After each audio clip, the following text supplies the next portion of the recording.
welcome back to my channel. Thanks for joining me. If you're new here, please stay, go ahead, subscribe, like, comment. So this is gonna be just the impromptu chit chat video.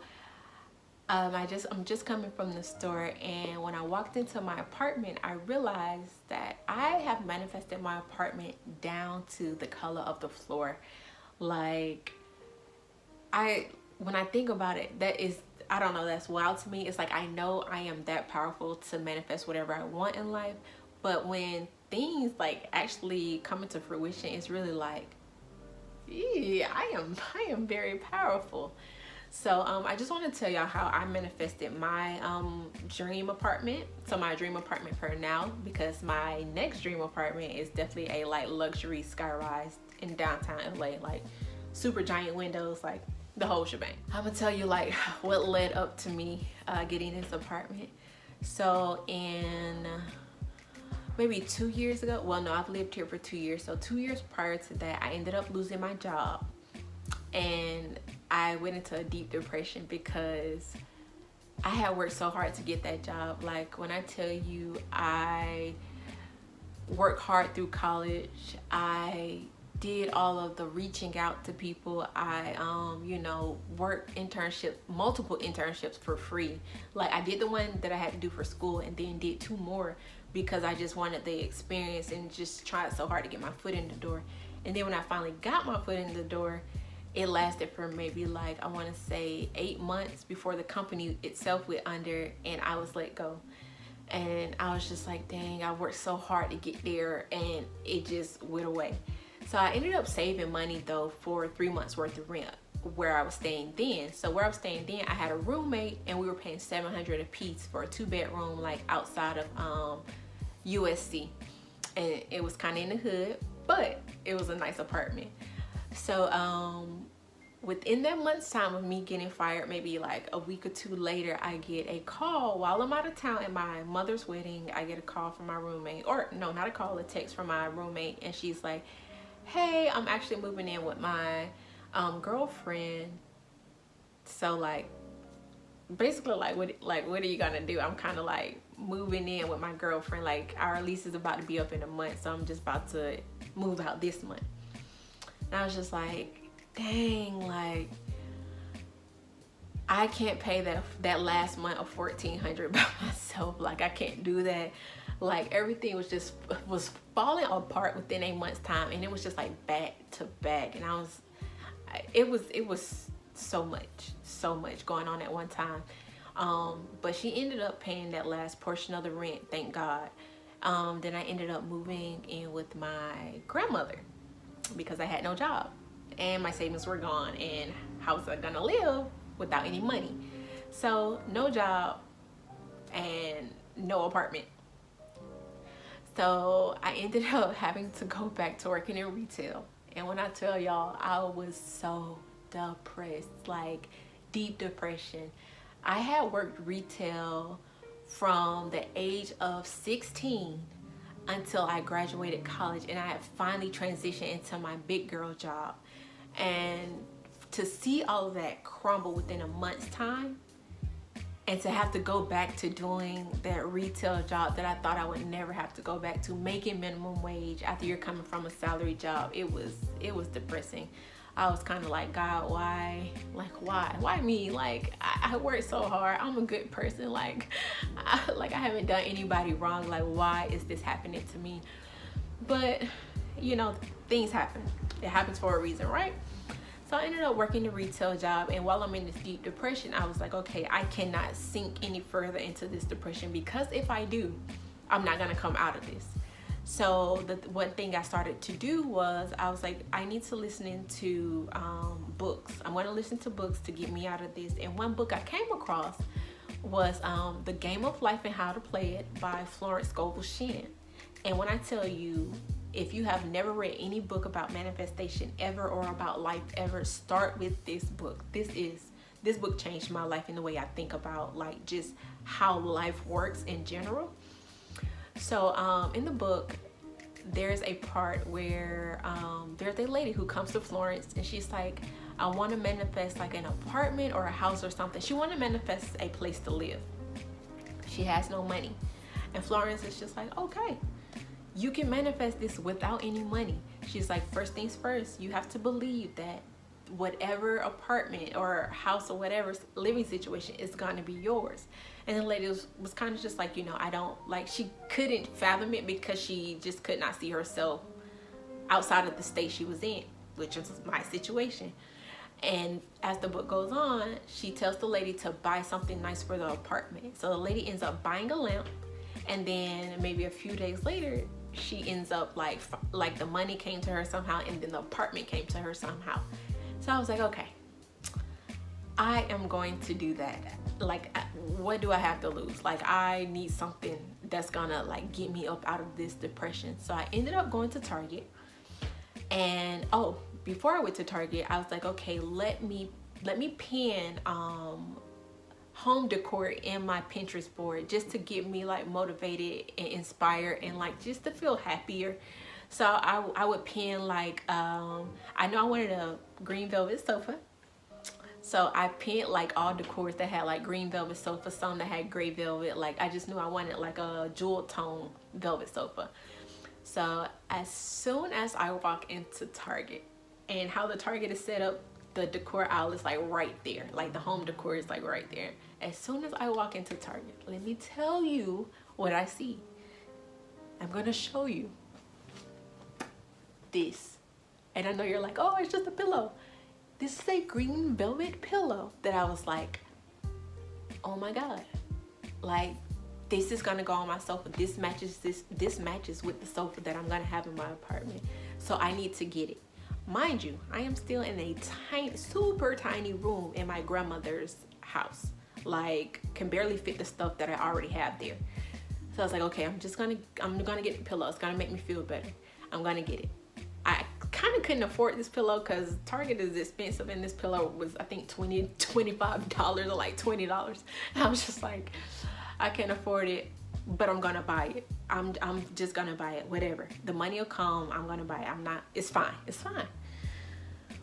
So this pillow was sitting on my bed like for a few months, and I was just like, something like, while I'm working at this retail job for minimum wage, something just tells me to like, well, let's just look on Craigslist to see like if something matches up to the Pinterest board that you pinned. So I'm like looking on Craigslist, and I see this apartment, and I'm just like, okay, I'm not like, okay, it looked interesting. Like, I'm looking through, I'm like, oh, this is really cute. I see the price is like, I can't afford on minimum wage. So I'm just like, so I push it to the back of my mind. So again, I go back to listening to podcasts and listening to motivational speakers. So I end up listening to Les Brown and Eric Thomas. And something Les Brown, I think, said was, you just have to believe. Like, as hard as it is and as hard as it can get, you have to believe that things could get better. So I started to do that, and I started to like shake it off.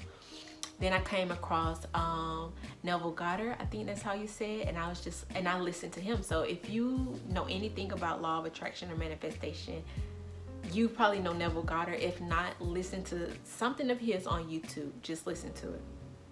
So one thing Neville Goddard was like, you have to write down just everything you want and whatever you want. So if you want a partner, write down, like break it down and write it all down. So I was like, okay, in my apartment, I'm just gonna write it down from like the floors that I want, the location that I want, like certain features that I wanted in my apartment, certain things. So a few, I'm gonna say like a month or so passed, and I've forgotten about like this apartment, and I've forgotten about like, I'm still kind of listening to these motivational tapes, but I'm still working retail, trying to transition back into my career. So I was just like, okay, right now I'm in a depressive state, and I need something that's gonna make me feel better. So I grabbed my journal that I write all my manifestations down in. So I'm gonna show you guys. This is my journal that I write all my manifestations down in. Nothing goes in here but my manifestations. I don't journal like regular stuff in here. It's literally just all the things that I want in life. And I write with this pen. This is a gold pen. I write with nothing else but this pen when I'm writing my manifestation. This pen does not write notes. It does not take notes. It does not write grocery lists. It does not write anything but manifestations. This is my manifestation pen. This is the journal. So I take my manifestation pen and I just write out like all the things that I want in my apartment. And I'm just like, again, I'm gonna show you guys. I wanted dark hardwood floors. I wanted white walls, like to have like natural sunlight come in and hit the white walls. In the kitchen, it had to have a fridge and a stove, because in LA sometimes it doesn't come with those things. It has to have AC because again, LA, it doesn't come with those things. And one thing I was just like, I want a big giant window because I want the apartment to be in downtown LA and I want to be able to see the lights in the buildings. Like, that's what I want. So on the other side of the bed, there is a giant window that shows like the downtown. I can see actual downtown. So yeah, I was like, okay, that, like, all of those things that I had written down was in that apartment. But let me I'm getting ahead of myself. Let me back. Okay, let me back. So something tells me after work to just check on the apartment again on Craigslist. I did. So I was like, okay, let's just go see it. Like, what can she do? She's not gonna tell me like, no, you work fucking retail, you can't come see the apartment. Like, no, she's not gonna tell me that. So I called her and I was like, hey, I set up a touring, and she's like, yeah, you can actually come in today if you want. I was like, cool, I'm off today. So I went in and I was like, it looks so good. And I'm not thinking about the things that I just wrote down, right? I'm not thinking about that. I'm just like, okay, it looks good. It's downtown. She's like, oh, we have another apartment upstairs that has a giant window where you can actually see downtown. And I was like, sounds familiar. So I go and see it and I'm just like, this is my apartment. Like, this is the apartment that when I say I literally wrote down everything that this apartment has, I was like, this is my apartment. So now I'm like, okay, she's talking, she's telling me the price. Mind you, guys, for the umpteenth time, I am working retail at minimum wage. When she tells me the price, I'm just like, yeah, oh, that's great. Like, in my mind, I'm thinking, I can't afford that, girl. Like, I can barely make ends meet. Like, I can't afford this, but it was good to see. So I was like, okay, this is just gonna like boost my confidence or whatever. So I'm at work 2 days later and I get a voicemail on my lunch break at my retail job. I get a voicemail and someone says, hey Erica, I'm just reaching out. We want to set up an interview for an associate designer position. We're really impressed by your resume. Blah, blah, blah, blah. So I'm like, okay, all right, yay. Mind you, I had been on interviews before and nothing really kind of panned out. So I was excited, but I was trying not to be too excited. So I go in for the interview and I get hired on the spot. So this is like 2 days from me touring to like me actually going into the interview. I got hired on the spot. And in my mind, I was like, okay, if they offer me, they have to offer me this or more. They have to offer, like, for salary, it has to be this or more. For hourly, it has to be this or more. And she offered me, I think, $15,000 more than what I initially thought it was gonna be. And I was like, yes, I will take it. So, apartment tour. 2 days later, job interview, okay? 2 days later, I get a call from the apartment manager. And she's like, hey, I know you came to visit. I just wanted to reach out to see, you know, how things are. I was like, oh, okay. So I ended up telling her my situation. And she was like, oh, that's fine. We just need to prove that you actually worked there. And I was just like, oh, okay. So I give her my supervisor's number. Basically, they confirmed, like, yeah, she works here. So she's like, okay, well, when are you looking to move in? I was looking to move in maybe the next month because I did want to save money after working. She was like, oh, that's perfect. Just bring me pay stubs to prove that you're making such and such income. And I was like, okay, sure. And I was just like, well, I just want to let you know so you're not wasting your time that my credit isn't the best. She's like, oh, we don't really care about credit. It's basically, can you pay the rent? And I was like, yes. Also on my, I wrote down, like, I definitely wrote down no credit check because my credit during that time was not it. So when that happened, I was like, yep, that is my apartment. That is my apartment. So when I tell you guys, like, you can have anything in life, like oh my God, anything in life, anything in life, I personally suggest, because it just helps me, and I feel like it'll help some of you, I personally suggest buying a journal, designating only to the things you want. Like, write down all the things you want in this. No grocery list, no taking notes, no I left my notebook at home, I need this for school. No, like literally the only thing that goes in your book is manifestations. I also suggest buying a really cool pen. I bought a gold one because everything I write turns into gold. I bought a gold pen. Again, nothing else is written with this pen. Absolutely nothing else. Just this for my manifestation. This is only for manifestations. So I definitely suggest that. Also, too, one thing I would do was write down, like in the morning, like what I was grateful for. So this is I have a gratitude book that I got from Target, and it has like prompts where it's like I am grateful for, and I just write down like little things just to keep my spirit up and to keep me in that vibration, that high vibration. So I suggest that as well. But just to recap: pen, book, write down your gratifications, your gratitude, and also read Florence Scovel Shinn, The Game of Life and How to Play It. Like, when I say that book will change your life, it will change your life. So thank you guys for coming into this very impromptu, like I really did not have this planned out, very impromptu YouTube video. Let me know if you guys have any questions, like comment below. Like, I love to hear from you guys. Also, don't forget to subscribe, and thanks guys. I'll see you in my next video. Bye.